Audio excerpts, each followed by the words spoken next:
Hello, Hockey World. How are you guys doing? It's Monday, Memorial Day here in the United States. We weren't going to do a show today, but seems like we should have. So just a couple little things happening in the world, in the hockey world. So just a couple. Russ has a pre-show, right? Yeah, I do. Real quick one. It's about sports. Yeah. It's about just being a basic human being and not throwing things at people. Don't throw things at Kyrie Irving. Don't throw popcorn at Russell Westbrook. Why do people have to throw things? You're already spending enough money to be there. Do you think there's not going to be any prosecution? Can you please stop this? This isn't like 1970, 1980 something Yankee Stadium or the Vet. We're not there. Not throwing batteries, but stop. I agree with that. And the guy who threw a bottle of water at Kyrie Irving should be prosecuted for assault and battery. But I have to call out Kyrie Irving because Kyrie Irving is a punk. He goes out at the middle of the court at the TD Garden and wipes his feet on the emblem, sort of like what Terrell Owens did back in the day when he danced on the Star in Dallas. And what is he doing? He's antagonizing the idiots at TD Garden to do something against them. Kyrie, boo him. That's all they have to do is boo him. But Kyrie Irving, I mean, he's apparently an intelligent guy, but I can't back him when he does stuff like, he sits out for no reason for 10 games, and then says it's because of social justice when it's probably about the fact that he could get away with not playing and collect money.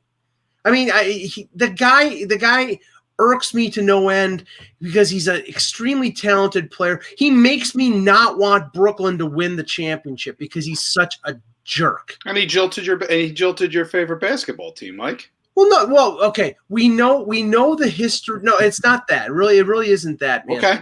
But we know that the city of Boston has a bad history when it comes to race relations, when it comes to sporting events. We know that Tom Yawkey was a racist, and the Red Sox were the last team to integrate in Major League Baseball. We know situations throughout the years when it comes to Red Sox African American players, or players on the Patriots, or players on the Celtics. I get that. I understand that. But Kyrie, say what you said before you went to Boston in a press conference, that's fine. But to go out at the end of the game after you lost game 3, so you couldn't do it. So in game 4, you go on the emblem at TD Garden and wipe your feet. You're a disrespectful. He's petulant. He's petulant. There's no question about it. He's petulant. He's petty. All those things are true. Yeah, doesn't justify throwing a water bottle. I agree with just show some impulse control. Like Kendrick Perkins played in Boston, and he had a different opinion of Boston than Kyrie Irving. So you know what? Yeah, maybe Kyrie Irving's coach should talk to him and say, "Hey, don't do that either." There you go. Yeah, that's it from my perspective. Steve Nash doesn't even coach that team. He just watches. Oh, enough. Enough. Yes. Hello, the Big City coach that team. We know, Mike. I could. Hello, Hockey World. Hello, Hockey World. Hello, Hockey World. It is Monday, May 31st, 2021. I'm Michael Agello, and I'm pissed off. Good. I'm Jan Levine, and Michael Agello is always pissed off. I'm Anthony Mangione. I'm just going to go out and pop some popcorn here to watch Mike get pissed off. Get a water bottle. Russ Cohen from Sportsology. And I'm Eklund. You're watching HockeyBuzzcast on HockeyBuzz.com. This is the podcast that comes every Monday through Friday at this time to fill you in on the comings and goings in the hockey world. And why don't we save your most pleasurable commentary and that game until last, because I want to talk about the games on the weekend. Yeah, let's start there. I was thinking that's a good idea, and we'll get into okay, Mike. 7. Okay, Mike. We'll build it to an operatic crescendo. We'll build it to operatic. We'll see the level of red on Michael's face by the time we're done. We'll start with all the excitement that was the Colorado Avalanche versus the Vegas Golden Knights, which was last night, which was definitely a letdown of a game. In a big way. Not for Colorado, it wasn't. Not for Colorado. Colorado not showing very much rust for sure. There, and rust versus rest, as they were saying going into the game or what have you. Okay, can I ask this question, because nobody has really determined the reason why, at least not that I've heard. They start Leonard in game 1. If I'm Robin Leonard, I'm like, I'm glad I'm making $5 million from Vegas Golden Knights. But okay, you just played a 7-game series against Minnesota. It was 2 days ago. You're going into game 1 against Colorado, who's a juggernaut. And all of a sudden, Peter DeBoer says, oh, by the way, Robin, you're starting. I would be really pissed off. They were making it seem like Boucher made it seem like they did it to rest him. That's 100% what he's 39 years old, right? And they played a tough 7-game series. I think they're just thinking that, you got Leonard. He's not a scrub. He's the guy they put a lot of money into. They're putting a lot into him. It's not like he's a backup in their mind either. So you're in a spot now where, they're going to give him a shot. It did make some sense. They threw him to the Wolves. If you're going to play him in the series, that game, Michael, I don't believe it to be a white flag on Vegas's part for game 1. Yeah, but it was certainly after, and I get this was a form of load management for Marc-Andre Fleury. I get that. I know hockey fans, hate hearing the phrase speaking of load basketball management. terms. Exactly. Did they feel he was tired? You give me any other reason why you start Robin Leonard in game 1? No, that's definitely why they did it. But the question is, Fleury has never shown. He's never shown an inability to just play and play and play. Like Fleury is unbelievable when it comes. No, they overthought it, Eck. We all agree with that. But the question is, do you think they're still winning that game with Marc-Andre Fleury in net? I don't. No. So maybe that's a good calculated guess. Then maybe you're just saying, okay, we're gonna let this game go and we're gonna try to. And also, you can wipe the slate clean and say, look, Leonard didn't have a good game. You can use that argument, right? We'll have Fleury in goal next time. Yep. That's a motivational kind of tactic that they can use to be able to wipe the slate clean after a very poor game 1. Yeah, all that is true, and you can sit back and say at the end of the day it might work out. We've seen some strange stuff done by Montreal this playoff workout. Vegas definitely had what I would call. The concern for me for Vegas was heavy legs coming into this first team, especially against a team. Colorado, in my mind, was going to leverage their speed advantage to the fullest. It's the way we know that they can definitely take them. Russ, what you said to me last night regarding the speed differential of Colorado and Vegas. Go on that because that. Yeah, it's great. One of my favorite parts of this game, aside from Ryan Reeves being just a giant idiot, was they threw him out on the ice to stir up trouble, and he couldn't catch anybody on the ice to stir up trouble, and it was a completely wasted shift. They are too slow on defense. Even guys like Pietrangelo don't get up the ice the same way and activate the offense from their defense. They do long passes. Colorado has figured out, yes, we're going to let Girard and Makar make you guys look silly and open things up for the offense, because the minute we get into the offensive zone, you can't catch us. And when we go to the far corners, we can now stretch out the ice. And they kept doing that. How many 9-minute power plays have there been in the I've never seen. There was one. Now, Brian Smith, one of the Flyers PR, vice president, mentioned he showed.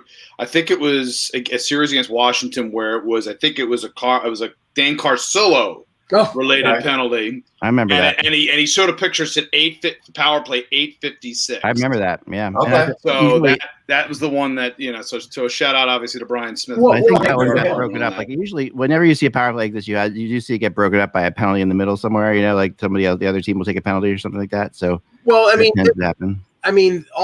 the frivolity in the third period started after the Ryan Graves hit on Janmark, and I didn't see that live. I saw the replay of that on a GIF on Twitter, and it looked borderline, but not to the point that Vegas should go out and with machetes and trying to kill the Avalanche. But I think that was just reflective of the fact it was a dirty hit. It deserves a fine, and that's that. But did it deserve the overreaction they gave? No, and it really. Well, this what you have to look at. Not only cost them that game, but they're going to probably lose Reeves for the next one at least. Yeah, they have to. Although honestly, in this series, I don't know how much of a difference he's going to make. Probably not much. Probably not much. It might be a blessing in disguise not having him in the lineup in this. Just right now, as we're talking, don't suspend him. Let him play 20 minutes a night.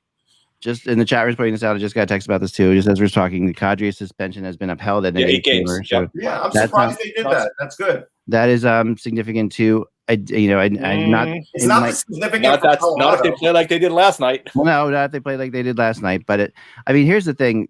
What we saw last night really was the effect very much of a tough series against Minnesota in my mind. Like, I think that honestly, takes away a lot from what Colorado has. I'm not saying that Colorado is not better than them or they're going to win the series. I'm just saying that you have to take into account the fact that the Wild gave them a lot. It's a factor, but it's not. It's enough that it was a 7-game series for a team that plays a slower, heavier game, and they've been through a war. I think there is something to be said for it being somewhat of a factor.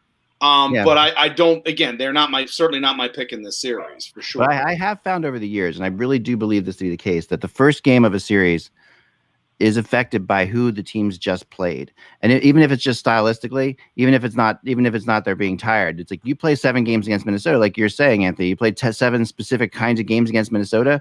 Your team's in a mode, that's playing that kind of hockey, and you got to play a totally different kind of hockey against Colorado. It's definitely a gear shift, shifting that gear like that's not easy, and some gear shifts are much easier to make than others. This is a really hard one, especially when you're trying to go from 0 to 60 in 5. But the argument against that is because of the way divisional play worked this year, you are used to seeing these teams. It's not as if you have to learn who you're facing. You faced Colorado 7 times during the year. It's not as if they're a surprise as to what the kind of makeup of that organization and team is. The counter is also wear and tear at this point of the season. Yeah. It's playoffs are always a game of attrition. I mean, right? You want to end series early because you need the recovery time. Look, give Minnesota credit; they extended that series, but give Colorado enough credit. They basically had a shot to sweep. They did, and they basically took it out. Now, yesterday, I mean, McKinnon's play at center ice going from 60 to 80. I mean, that's just.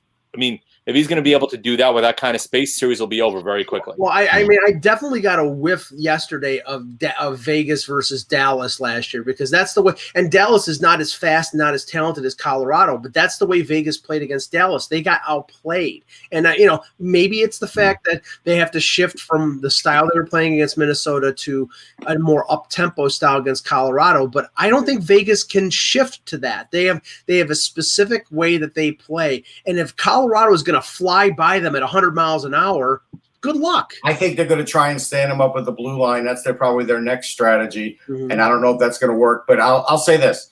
That first line for the Avs is the best line in hockey, the McKinnon line. And McKinnon is a better player right now all around than Connor McDavid, and he's more effective in the playoffs than Connor McDavid. And he just doesn't get the press. He plays a more physical game also. That's the difference. Well, but whatever. I mean, it's like McDavid, if he wants to play a physical game, he could be like Crosby and become more physical and get bigger if he wanted to. I don't know if he could. I mean, have you seen that in McDavid's game ever? I mean, I've seen McKinnon. It doesn't mean he can't. But he really is more of like a fine-tuned type, and that's fine. I mean, there's nothing wrong with that. There's nothing wrong. There's nothing wrong with that. But I don't stylistically closer to a Gretzky than he is to a Crosby. Yeah. McKinnon has always impressed me. I mean, the thing I mentioned many times before, but like when I saw the World Cup of Hockey and when you watch the under-23 team play together, that's where I first got my real appreciation of McKinnon, like covering that team, because just seeing that what McKinnon is got like that has an edge that I didn't realize he had. Like you saw in that series, he realized he was going to be the guy who was playing with skill, but also with a real big edge. That edge is real. That edge makes him really interesting. Like, and he was a big star in junior hockey. I got to see it firsthand and got to interview him there. And I knew at that point he could handle the NHL and be a star in the NHL because he already was a star there, like a bigger star than almost anybody in junior hockey. Yeah. And now you're seeing it. But what's funny is it really is sad that Colorado gets very little press, national press, and everybody like overdoes it on these great plays for McKinnon, which he does a lot. It's not like this is rare for him. You guys both know I said last year that if Grubauer hadn't gotten hurt, they were my pick the entire way to win the cup, and I haven't changed that view at all, right? And Grubauer has done nothing to show that he's not a guy who can carry a team to a cup. Now, I think the big question is how hurt is Ryan Graves, and is he going to miss any time? I don't think he's that hurt. He came back and said, "Okay." So. I mean, doesn't mean anything. They're going to not look. Reeves, you got to figure, is going to get at least a game, maybe 2, given the action, especially the repeated what he kept doing with him lying on the ice. What, mugging him in the crease isn't legal? Well, again, it's only allowed by Tom Wilson. It's a $5,000 fine. So besides that, Actually, Chris Begra just texted me. He said Ryan Graves is okay. Okay, Ryan Graves is okay. I get the joke. Nice, funny, Russ. It's the guy who Rangers traded for Graves. Okay, hardy, har. I got it. Right. I'm the only one let's here. Move on to another. You ever go to mute for a while? that was a kind of a little bit of a snore game too, which was Carolina Tampa. There's something tough about these. Like I've noticed this in the past that the first game of the second round has a tendency to be a letdown in so many ways because getting through the first round is such a big thing, Mike. And when the team survives the first round, that the feeling that like the feeling of relief, there's a definite letdown to the intensity of the game one of the second round. It's just always has been the case. Like, there wasn't for Tampa. Well, there wasn't. I mean, there wasn't. I didn't think they played. I didn't think they played their top game. Are you kidding me? I didn't think I think they can play a lot better than that. You thought that was as good as they can play? I didn't think so. Heck, I mean, it doesn't always have to be a 5-2 score. Oh no, I know, but I've seen them. I mean, I thought they played. Vasilevsky was as good as I've ever seen him. Yes, and for a letdown game, it was a 1-1 game until late in the game. So I'm not calling it a letdown game. But Russ, what you're saying, Vasilevsky is like Vasilevsky being as good as you ever seen him is my point. Like he shouldn't have had to be that good against. Your Carolina's a very good team. They're a very good team, and they're great defensively. And they're going to be able to smother you to some degree, and it still didn't bother Tampa. And we're about 2 minutes left in the third over the speaker at the as a PNC building in Raleigh. You heard paging Mr. Mrazek, Mr. Peter Mrazek, because that goal by Nedeljkovic is a friggin' killer. That's a real unfortunate. I mean, I'm sorry. I know. I'll tell you what. Brindamore is not going to make a change over there. I don't think he deserves to stay in the net. He's actually played well this entire year. He has. And that's one of the. It would be. I think it would be a mistake to switch away from him. Yeah. It would send a bad. I think it would send a bad message in the room. Especially and that's for the kid's career too. I mean, exactly. There's a possibility again. Ned with time can be with time and experience can be a solid enough starter for Carolina. Could they upgrade beyond him? Sure, but I would. And they should have, but I do think that they should give Ned give him the nod and say, okay. And then if they get down to 0-2, right? Carry the water for them. I'm sorry, if they go further down in the series, it's a different story. He carried the water for them during the regular season with all their injuries. I mean, he was their stalwart in net. Without them, they're in a little bit of trouble. And all I'm saying is that was a killer in terms of because they dominated the first period. They came out, they really dominated. They did, and they came up empty. And they came up empty, and it always happens. When that happens, the other team always scores. And get it 1-1 in the third period and then have that as a deflating moment. I'm not saying you reflexively, if you're Rod Brindamore, say, oh, definitely let's go with Mrazek. But if they lose game 2 and Tampa cleans their clock, then I think they have to go to Mrazek because he's the veteran guy going to Tampa for the next 2 games. But this is where if you're Brindamore, you might get frustrated, and if you're the owner, you have to look at Don Waddell and say, this is the same thing that happened last year. Like, you knew you were going to play Tampa if you were going to be successful this year. You knew it. Yeah. But you also had to know you had to upgrade or do better than you got in net to be able to go past Tampa, or you're going nowhere. Like, I just can't imagine they didn't have that discussion. You mean like Robin Leonard last year when they had the opportunity? You mean something along those lines? Yeah. Okay. Yeah. I mean, they have, and they for whatever reason they or I'll throw another one out there, Devin Dubnyk possibly. Yeah. He could have been a starter for them. I'd rather have Ned in net than Devin Dubnyk right now. No, me too. But I agree. The point, it's just somebody else. And again, he played well enough. Egregious mistake notwithstanding, right? It all depends on if they lose, for example, 1-0. He plays a brilliant game. You're not pulling him from the net based upon that performance. No, I agree with that. I do think you could see Mrazek in the series, though. I do. I really think, and I think that, but I wouldn't do it now. Like, especially after that. I wouldn't do it now either. I wouldn't do it after that goal. I would, because it's just not worth it. Honestly, that you can't throw it all at the goalie in a game like that. You can't. And it's a bad goal. And we've seen something like that happen before with Sergei Bobrovsky in Philadelphia back in 2011. Yeah, when you do that, you can get into a whole team's mindset at that point. And that was horrible. That was a great. All right, so we do have breaking news from Andrew Gross. He said Varlamov was off the ice first, and Sorokin was talking to the goalie coach. From what I was hearing yesterday, I do believe Varlamov's going to be in net. Do I believe that's the right move? No, but I do believe that that's what's going to happen. I thought after game 1 they were going to switch anyway. I thought that. I mean, why? Because Sorokin did not have a particularly good game. You've written Varlamov. He's alternated guys all season long for the most part. Varlamov has a bit more play of experience, and despite the fact that he won all the games in the first round, you just kind of know Trotz was going to make a change after that first game. Win a Stanley Cup alternating goalies. Well, he also didn't start out with Carolina. Carolina actually replaced by Holtby. No, but Carolina won a Stanley Cup. This is not the 06 Hurricanes, and this is not Matt Murray. They're the only ones. I mean, no, I know, and you know, at the end of the day, I do think it's not a bad move to give Sorokin. I thought he was a day off here, and I didn't think he was because obviously you're going with a goalie who might win the Vezina. I mean, Varlamov. You're not talking about a bad goalie here. No, he's not a bad goalie, but the idea now that you're changing this up when you're down, you know, it's like if Varlamov loses when you're up.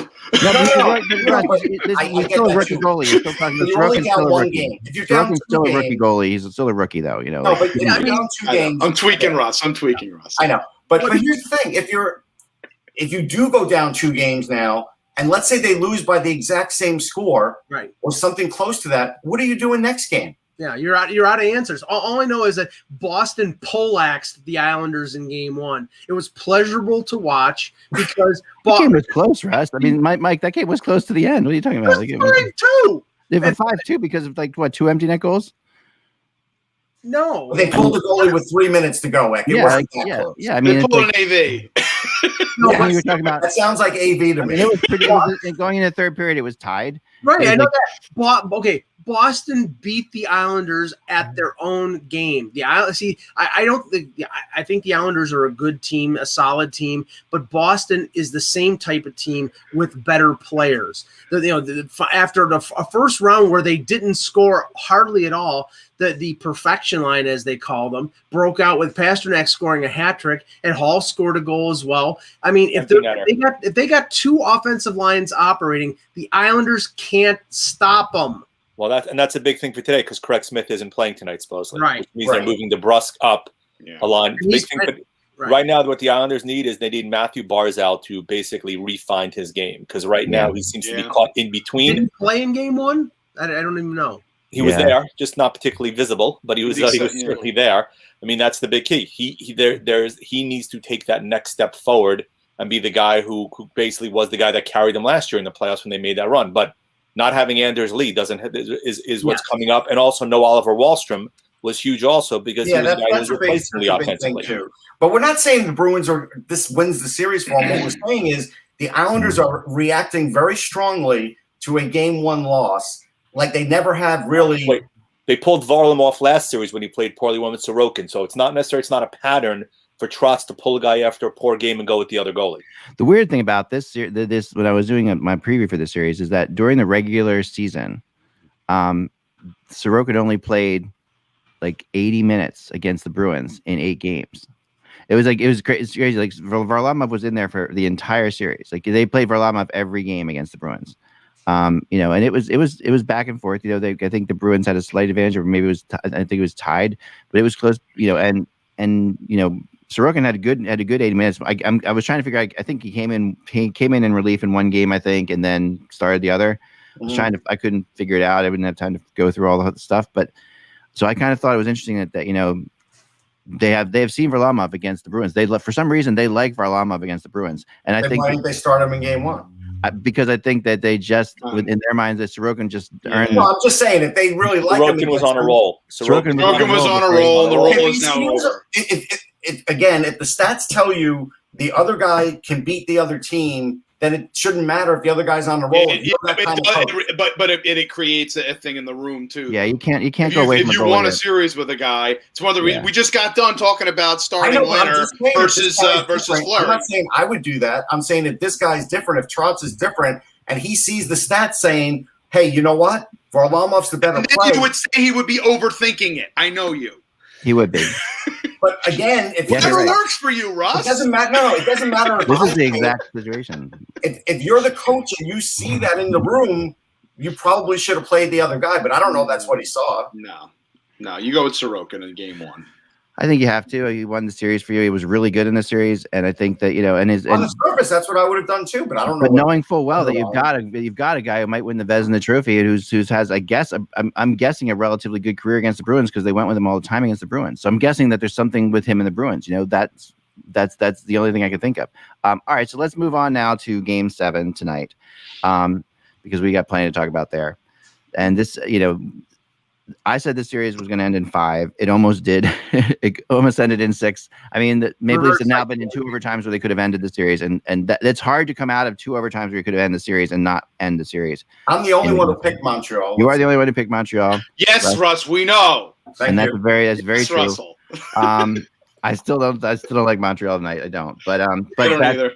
You know, like Montreal in Game 5 or 6, and look what happened there. I know. No, listen, and that's and the point is that this is the crazy thing about this. There's so many ways to look at this. Obviously, it's been discussed. Mike has a great blog on it. Green has a great blog on it. There's so many different ways that this game can be looked at inside and out, and there's so many ghosts and all kinds of past things and history and all this crap.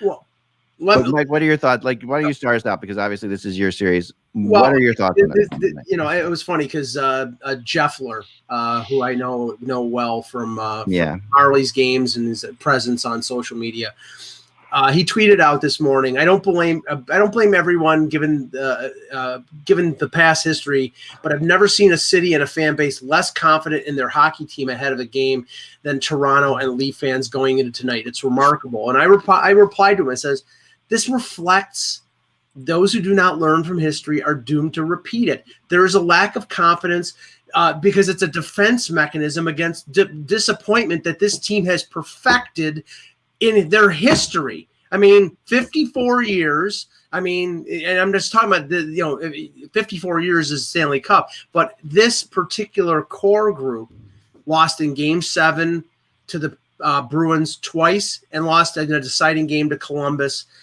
last year in the bubble.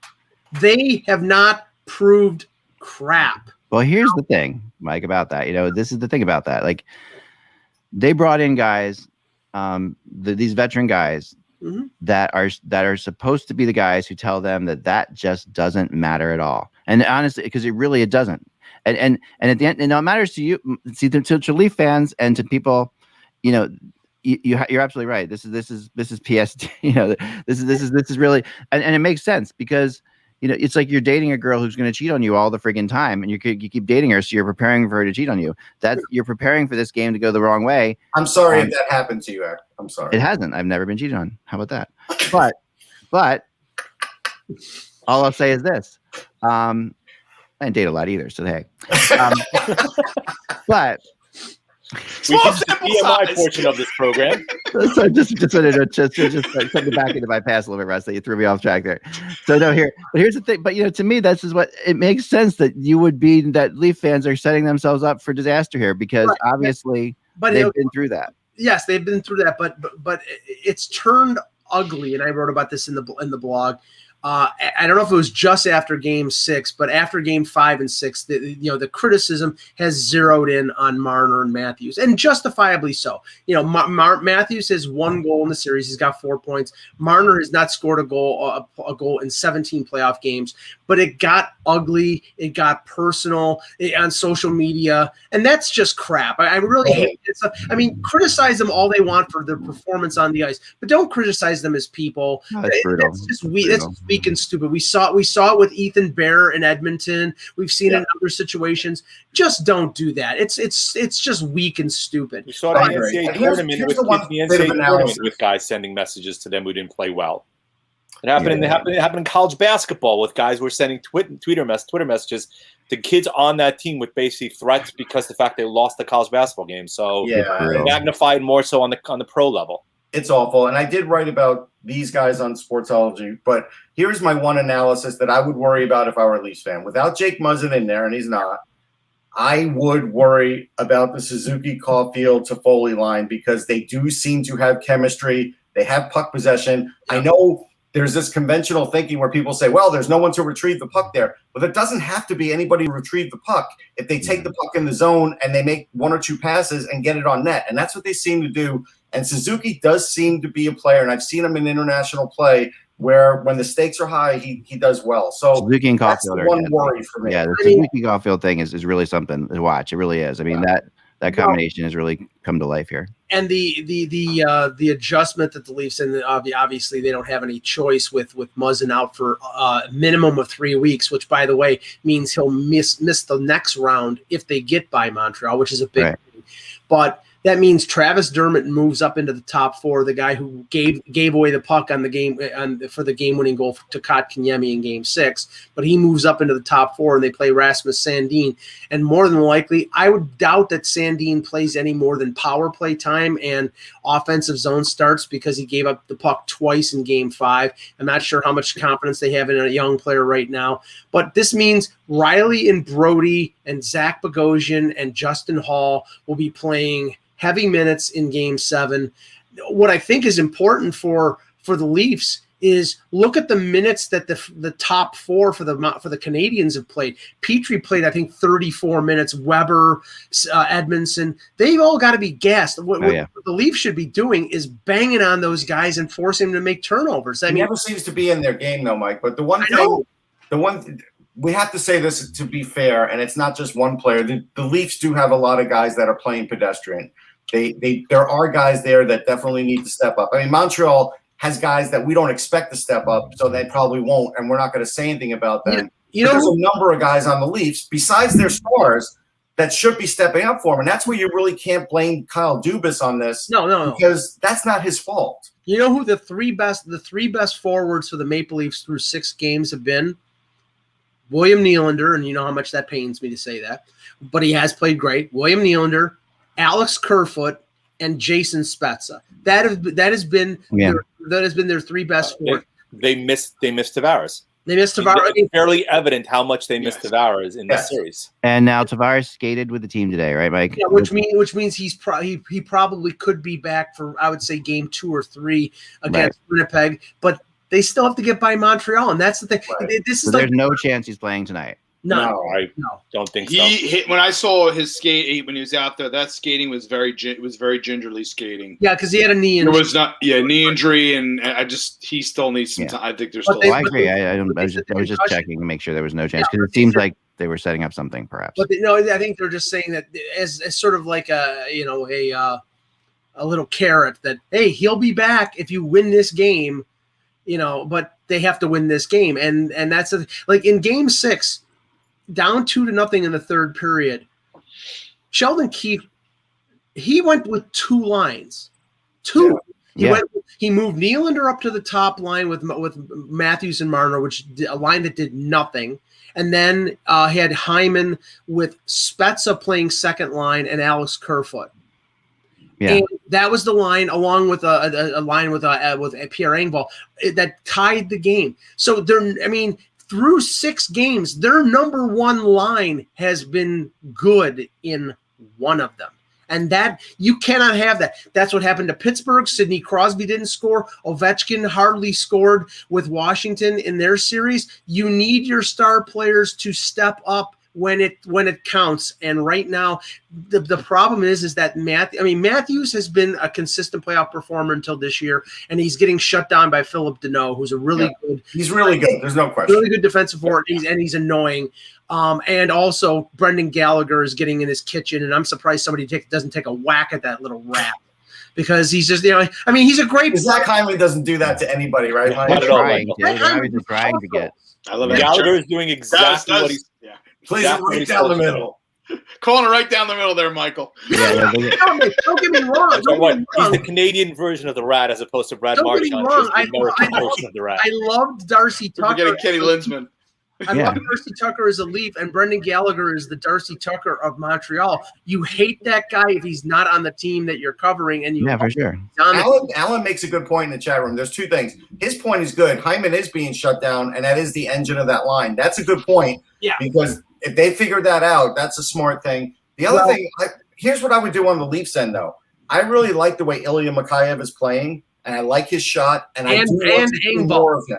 And Engvall. Engvall is playing. Yeah, Engvall was pretty good, but I think Mikheyev was better. I think he's just got a little better of a shot. And at the end of the day, with that size that he has, Give him a little more playing time. Maybe give Joe Thornton a little less if he doesn't look good. He's not doing anything anyhow. Here's the tough thing about all this, though, guys. What you guys are doing right now is the typical thing that the problem that teams run into in this situation. You're better than Montreal, okay? And you have to, if you're Toronto, you have to believe you're better than Montreal. You can sit back and say Montreal's improved and we've struggled or whatever, but you still have to believe you're better than Montreal. So the second you start doing some of these moves that are like that you're just doing for tonight for Game 7, you're done. Like that I've seen that so often in hockey. That's where it's the teams that I always respected. The teams remember the Islanders teams that they won 20 straight playoff rounds or whatever. They had that crazy run. I mean, they had times when they were down in a series 2-1 or 2-0 even. They just never changed what they did. They always believed they were better than the other team, and they just stuck with what they are. You know the line that you've said about general managers. Sort of the same thing as lawyers. How do you know if general manager is lying? His lips are moving. Yeah. Well, okay. Sheldon Keefe after Game 6 was asked about Carey Price, and he says, "Oh, Carey Price is not in our head. He's a great goaltender, but oh crap." Well, no, that's ridiculous. I mean, he's got Keefe has to say that. He can't sit there and say he is in our head. I know that. But I'm saying is, Toronto outshot them 13-2 in the overtime. Boy, I'll tell you how I know that the Price is in their heads a bit. When Marner gets a break on a shorthanded chance and he does a pirouette to put a shot on net instead of actually trying to put his best shot on net. That's how you know the goalie's in somebody's head. Yeah, and William Nylander, who's never hit anybody in his life, all of a sudden decides to do a Nicholas Kronwall on Price late in the third period in a 0-0 game. Probably try to shake him up, and it ends up with that series of plays ends up with 2 Montreal power play goals. It's called a Kreider, Mike, but we get it. No, Kreider's double skates to the leg. I think the thing to ask that maybe hasn't been asked enough about this. Paging Dustin Jakarski. If we're going to talk about the series, because we can, these moves are all tweaking. Today you have to think that like a guy like Thornton or Simmons is pulling aside Matthews and talking to them. This kind of stuff is these guys know. You don't want to say too much. Guys are usually afraid to say too much. I don't know. I don't know that Thornton would be though. Thornton and Simmons won, by the way. Right. Thank you. But Joe Thornton is still because when I saw Matthews skate off the ice after the last loss in Game 6, he banged his hands on the bench. You saw his face even before he did that, Mike. I'm like he's going to kill somebody because you saw his face as he skated towards the bench. And I was like, oh man, my mind went to like this is a young kid now who's feeling the entire pressure of the Toronto Maple Leafs organization. I think the best thing Thornton could do would be like sing a version of any Gordon Lightfoot song because that's what he looks like right now. And better take care. Listen, Russ, you're not wrong in the fact that you have to. Much like Marc-Andre Fleury had kept Vegas loose going into Game 7 by doing the goofy thing with his helmet. That would have a better effect. It would have. You got to do something. You got to do something to loosen the room up to basically, untighten those Toronto sphincters. They do because it's like the pressure on these kids. My beard, Austin. It's just putting way too much pressure on Matthews, and the whole thing, and Marner and everybody. I mean, the reality is that they have to get back to playing hockey. And they have to get. They were doing a good job at this for a while. Heck, they have nobody to blame but themselves. Of course not. But we do have to give Montreal a little bit of credit. Like we talked about Jake Evans being out a detriment to Montreal. And since he's been back, they've been a much better team. Yeah. He is another guy that shuts down guys. He has shut down Connor McDavid before. So I'm not. Yeah. And again, you're right. We do need to give Montreal more credit. And Montreal, deserves. They have found ways. The Leafs are a better team. Like we get that, but it's not even close, right? Hanging around.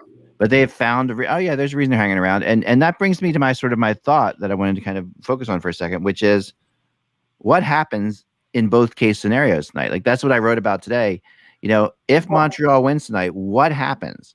Like that's like to me that's such an enormously big question. I'll give you a preview of what I will write tomorrow if Toronto loses. Right, what happens? I talked this over with a couple people. Shanahan's not gone. Yeah, Dubas is not gone. Keefe is not gone. Right. So there will not be any changes in management. They will write it off as, okay, this was the pandemic year. Right. Tavares got hurt. Muzzin got hurt. There's excuses there, but the fan base won't want to hear it. The fan base will say, this is 5 years of losing in the first round. This is 5 years of this core group that has not been able to get to the next step. But the problem is, Ellie Friedman reported the cap is going to be flat for 5 years. If that's the case, then the only option that you have, and you can't trade Tavares. He's got a no-move clause. You're not trading Austin Matthews because he's one of the best 3 or 4 forwards in the league. You're not trading Marner because he's a really good playmaker. And geez, I wonder where Michael's going with this now. No, but okay. What are your options? Well, option 1 is to get ready to drink. Trade William Nylander after a really great playoff. No, you have a high value for him right now. I'll give you that. You got the high value for him. Right greatest hits. That's number 1. But I think the only thing Michael can't do is if they lose, is blame his favorite person who he loves to blame besides William Nylander.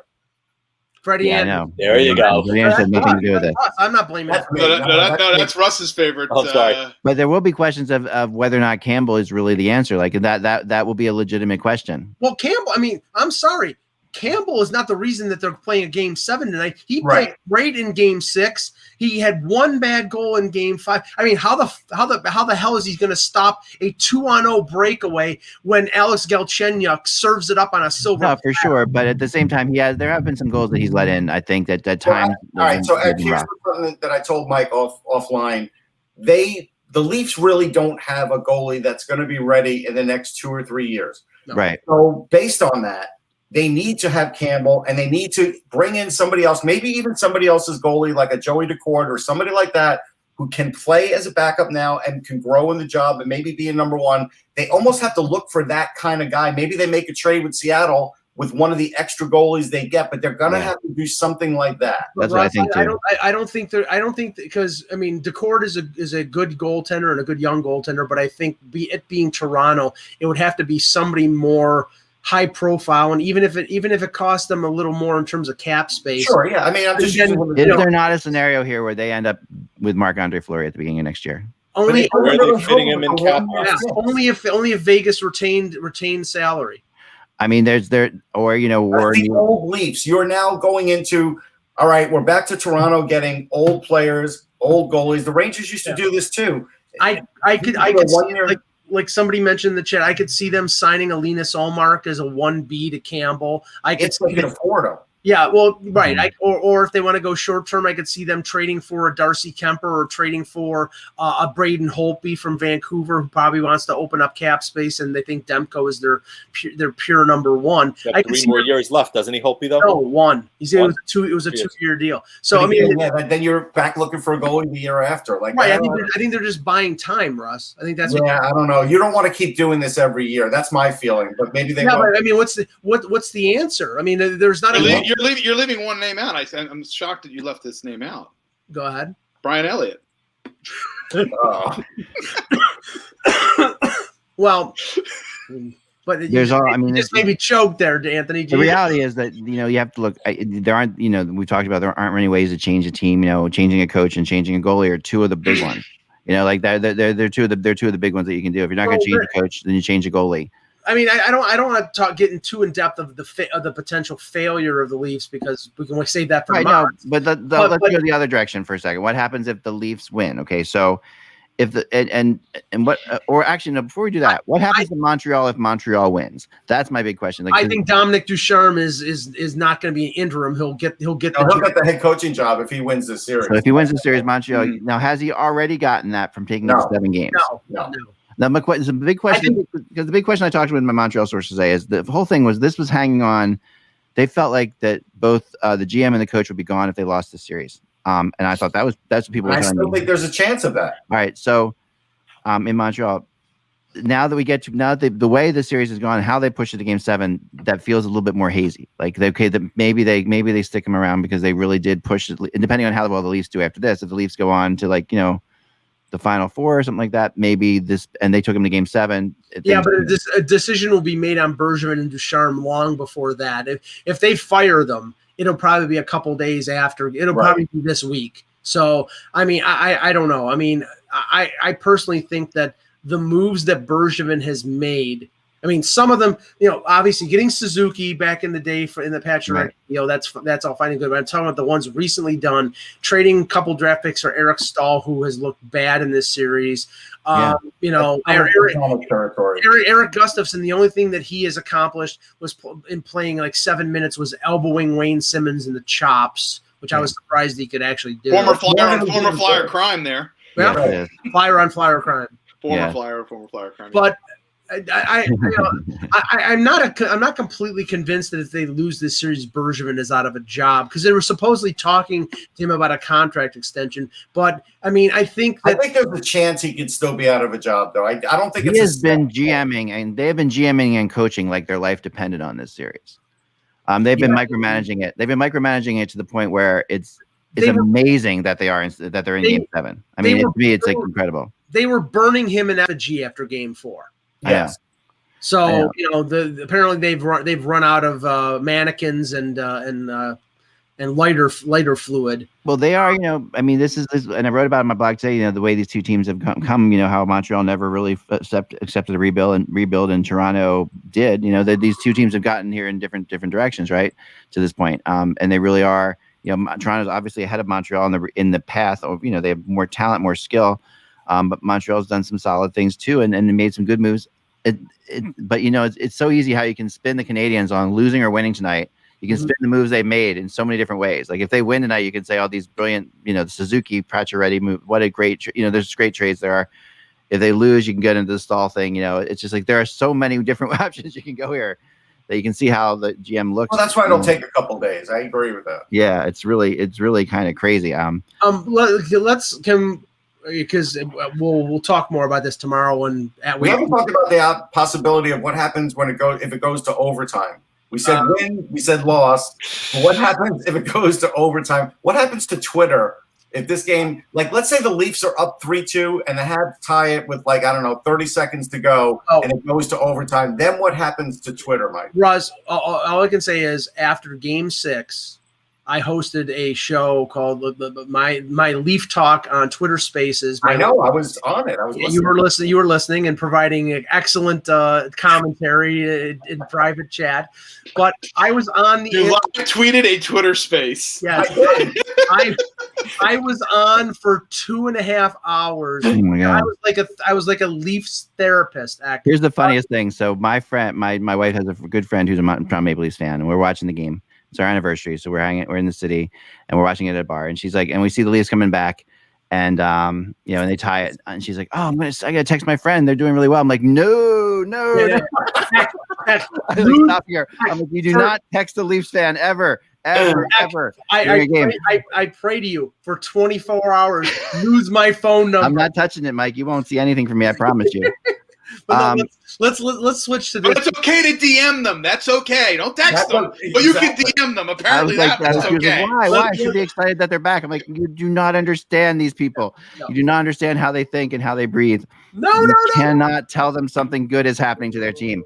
They do not. They're not okay with that. Let's switch to this, because I find this very interesting, and it'll open. And you talked about it before anybody really did, X, so we have to give you credit on this. Thanks. Elliot Friedman reporting on Saturday that Seth Jones will not sign a contract, which basically tells me sayonara, bye-bye. He'll be traded this summer because they will not risk going into the final year, because at the deadline, because of cap restrictions, they won't be able to get the full value for him. I think, line up. Philly. This is the Flyers' plan, and this Colorado, this is like I talked about way back when, that this was the Flyers' plan. That they when everyone was getting pissed off, they weren't going after Ekholm. People were telling me in the organization, we're not going after Ekholm or Ellis because we're going to go after Jones. And I just kept saying, well, you're sure that's going to be possible? I really didn't think that was possible. Obviously, I'm not saying there's tampering involved, but people talk to people, right? So they had some kind of idea. Someone knew that this was inevitable. I do think that, what it's going to take is going to be a really interesting part of our summer. I think LA and Colorado have the edge over everybody. Colorado, I think, has the definite edge over everybody. LA too. LA's loaded.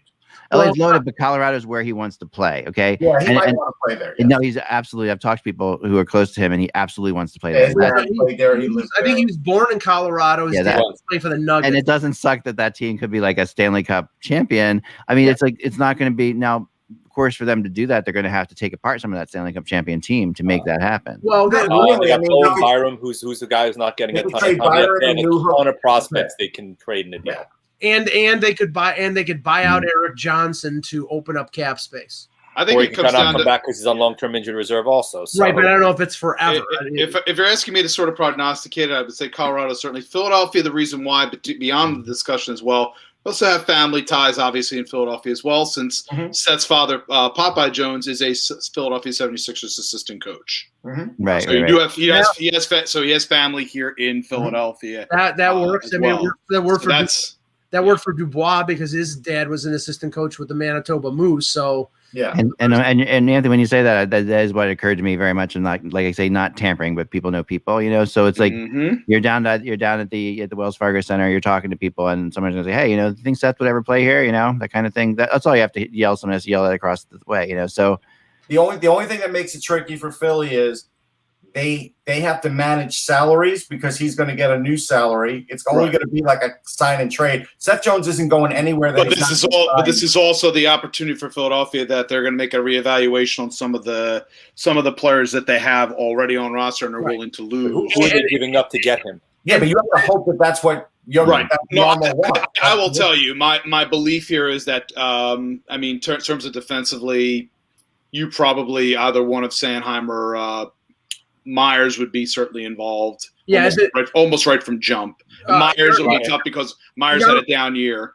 Yarmo is not going to be a dumping ground for contracts. It's not like you're going to trade Gostis. And you're going to have to give you're going to need Philly's at the minimum going to need to give up a forward, a defenseman. It's going to have to be Konechny or Farabee. Konechny or Farabee, which of the two I would probably at the moment say Sanheim or Myers, or maybe Cam York if they want to go young. The problem is again with Myers is that you're kind of dealing him at a low ebb after he had a very, very rough season. And probably a first-round pick on top of that. Definitely and the first-round pick is immediately that's a guarantee. That's a given. If not two, that is the opening. That is the opening area of discussion in the conversation. It could be 2 first-round picks too. The other interesting thing that I heard that Elliot Friedman reported and involving Columbus is, you know, they're apparently open to trading either Merzlikins or Korpisalo, and the deal that he referenced was Merzlikins to Buffalo for Sam Reinhart. And I wouldn't do that deal if I were Buffalo. I would do it if it was Korpisalo. I would do it for Korpisalo, but I wouldn't do it for Merzlikins. I wouldn't do it for either one of them. Yeah, no, there's got to be more. I mean, Jesus Christ. I mean, Sam Reinhart is a 20 improving guy every year. I mean, for 5 years in a row. It's like I like Elvis, but I don't think he's. I don't think he's I mean, he might be a number one, but you've got to give risk involved. There's a lot. Here's the question: is Buffalo going to pay Reinhardt $7 to $8 million a year, which is what he's going to want as an RFA? And B, more importantly, does Sam Reinhart want to stay long term there also? Because there's enough rumors that people are jumping off like rats off a sinking ship in Buffalo. And Jan Reinhart did wonders for his value after Eichel got hurt by moving to center. Yep. And proving that he can play center at the end. They were against that forever, and they should have been. Like they should have tried him there earlier. He was a center in junior. He was a good center in junior. He played really good. He played center on the World Junior Canadian team. What the? I never dead set against it. Always. That's the question. The question though is, does he want to stay? Because if not, he's going to sign a 1 or 2 year deal, and then he's going to be gone. Well, 1 year and he goes UFA. Right. So he can sign. He can go for ARB 1 year. And then go, and Buffalo's going to be stuck with having to trade a guy that doesn't want to stay there. That does mitigate his value. You're right. Just like with Seth Jones, I mean, he's got a year left, but I mean, there are different types of players, obviously. I do think there's someone in the chat room brought this up too, and Zach brought it up, and I think this is a very, very good point about this. Columbus is going to require a top center, like that. Columbus. Well, that's why the Kings had the edge because there's going to be a center. Yeah, center is because they have no centers. They are completely right. And the Kings could give them 2 centers and be okay. Reinhart, they have Turcotte, they have Velarde, they have Byfield. Kupari, they've got. But I'm getting to think about Colorado. I think the only guy who might be untouchable in the deal is Newark. I don't think he'd be untouchable for this deal. I would say this from Kadri's got one more year left. They're going to get rid of Kadri. They view Newark as their number 2 center, I think, of the future. Yeah. I think they do, but again, it depends how things roll with them. What would Seth Jones and McCarr defense look like? It would be. I don't think they pair them together. I think they keep them separate. But you'd have like $23 million in salary between the two of them as well. Like you'd have. You have a defense that good, but that's a good place to have it. Here's the they got to reset Landeskog also. Here's the complicating factor. McCarr's an RFA, Landeskog is a UFA, and then you're 2 years away from having to sign McKinnon. Right, McKinnon will work it out within the cap structure. He will. I don't know this time. I don't know that he will, Russ. I mean, he gave it a lot. I think to a degree he will. I don't know if they'll re-sign Landeskog. That may be the guy that they have to let go. Or I think and that's a tough guy to give up because that line is good, and he helps. Look, Rantanen is great, but I don't know if they have anybody in that system to replace Landeskog. No. Kadri's got one more year left. They're going to look to probably get rid of him anyway. Eric Johnson, you talked about either he could be bought out or he could end up on long-term IR depending on how bad the injury is also. Rantanen's a lot better than Landeskog. I agree. Yeah. If they don't trade Newhook in a deal for Jones, then more than likely Newhook is the Kadri replacement. Yep. They trade because if he doesn't because Kadri stabbed them in the back like he did with Toronto a couple years ago by his stupid act. Still doesn't mean they'll be able to trade him though, Mike. Yeah. Oh, I think they'll still get value. There'll be somebody stupid enough to trade him. Maybe not this go around in a flat cap world. Maybe not. With 1 year left, if you need a second line center, but he is another hit away from damaged goods. 25 game suspension. If you think about it, right, if let's say Columbus is the team they go to, right, they could end up attempting to eat part of the Kadri contract to move him to free up space to create some additional room, depending on who else they include in that trade. Byram, I assume, is going to be probably the number one guy Columbus will target, and then whoever else gets included, but they can offlay some of the salary to create some additional cap room. This is a really tough blow to the Blue Jackets organization, obviously, and that's something that you have to think about. Like, I mean, this is our buddy Dave from Taylor Swift's band. I got a text from him on Saturday night that just simply said "Welp," WELP, and I didn't even know what was happening yet with the Friedman thing. And I'm like, is he watching the game, the Leafs game, or what's happening? And I picked up later that's what he was texting me about, because didn't want to see. Obviously, this is one of those. I mean. It's a devastating blow if this guy doesn't stay there. This is, we've been saying this for years, and it's not with any kind of evil intent. No, I know, because I like the Columbus organization, and I think they've done as good a job as they possibly can. But when you've got Rick Nash wanting to leave, when you've got Artemi Panarin, Sergei Bobrovsky, Matt Duchene, go down the line. Nobody wants to stay there. So you've got to change something there. Either they have to spend more money or do. Columbus is not a bad city. The only problem I've heard is that they're number 2 behind a college football team. They're always going to always will be. Again, most hockey teams are number 4 and behind other pro teams. So it's like it doesn't. To me, this is that's JD coming back. Look, if you want to talk about change, they're going to have a new coach also, right? If you thought that it was just Tortorella is the problem, clearly that's not the case. Yeah. And I don't think Columbus is moving out of Columbus. They're a viable financial. They're not moving. Who said they're moving? No, somebody in the chat said. Well, no, the fear is that that this is going to be this is like the next Atlanta. This is the kind of thing. I don't think they're that. The next. No, they have been based on their situation. Yeah. They have been they've done as well, I think, as they could manage. Absolutely. They're not Arizona. They're not. No.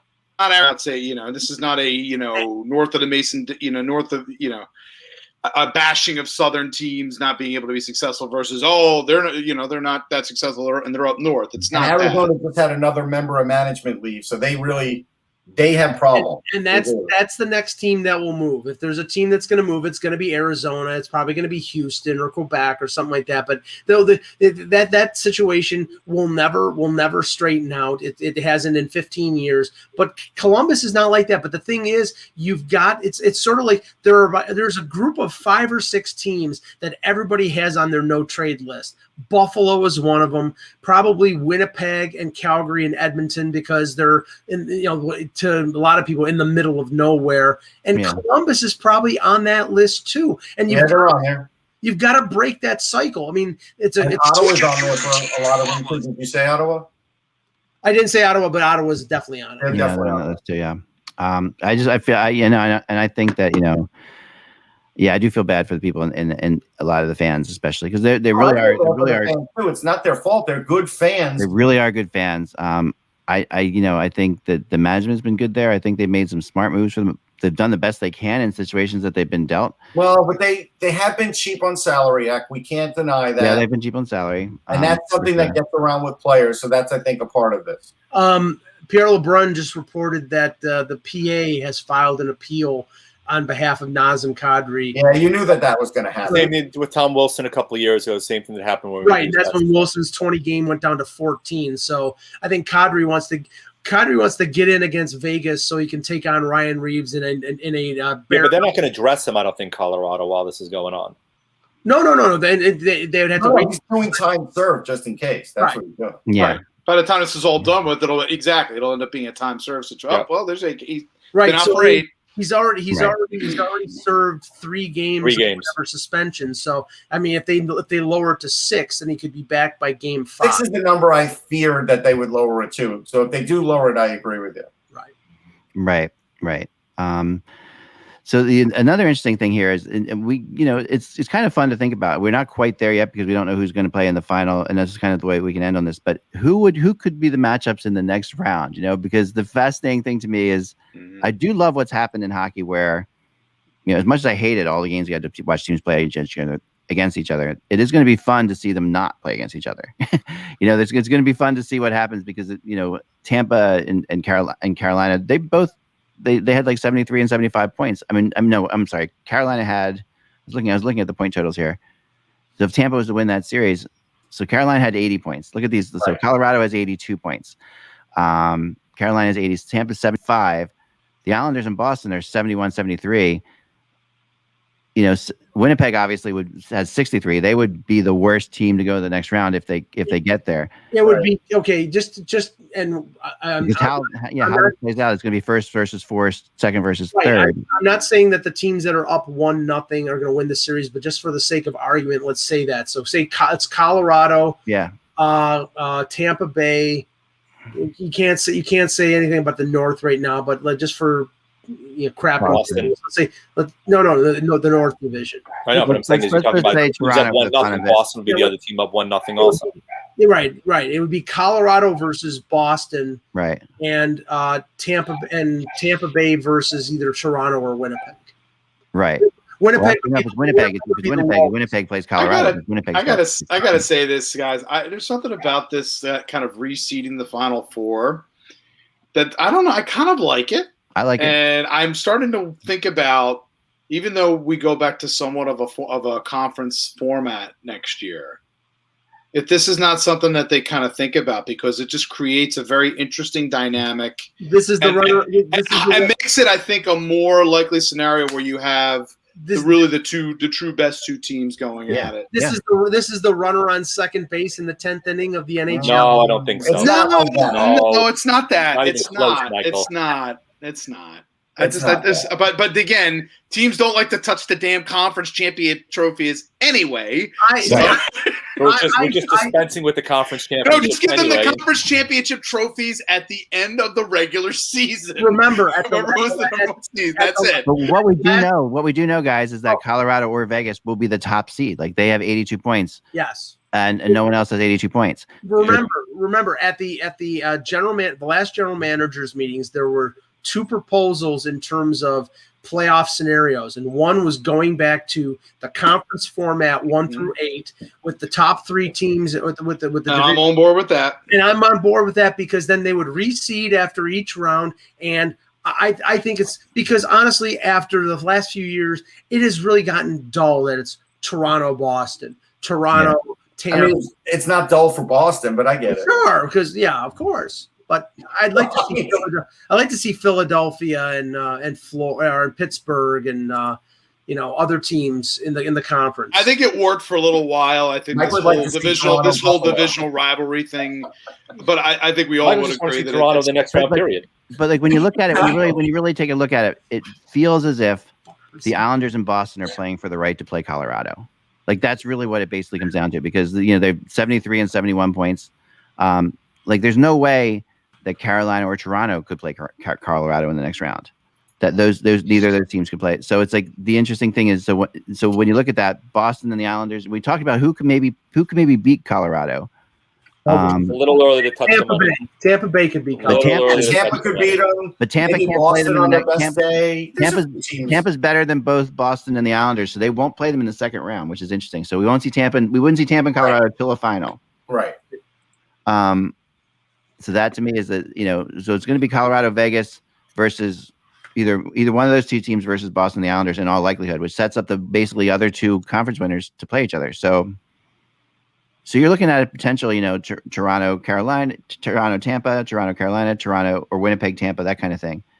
Winnipeg, Tampa, that's a series that just feels like a crazy, bizarre series. No, it couldn't be Winnipeg, Tampa, because Winnipeg would be the lowest. Winnipeg would be the lowest. I'm sorry. They would play Vegas or right. I apologize. So if Winnipeg wins, that knocks it out. But so would Montreal if they win. Not to get the Habs fans pissed off of it, that we're not assuming that they can win Game 7. Right. So actually, I take this back for a second, because if Montreal were to win tonight, then Montreal, Winnipeg are playing for the right to play Colorado. To find out this week, right?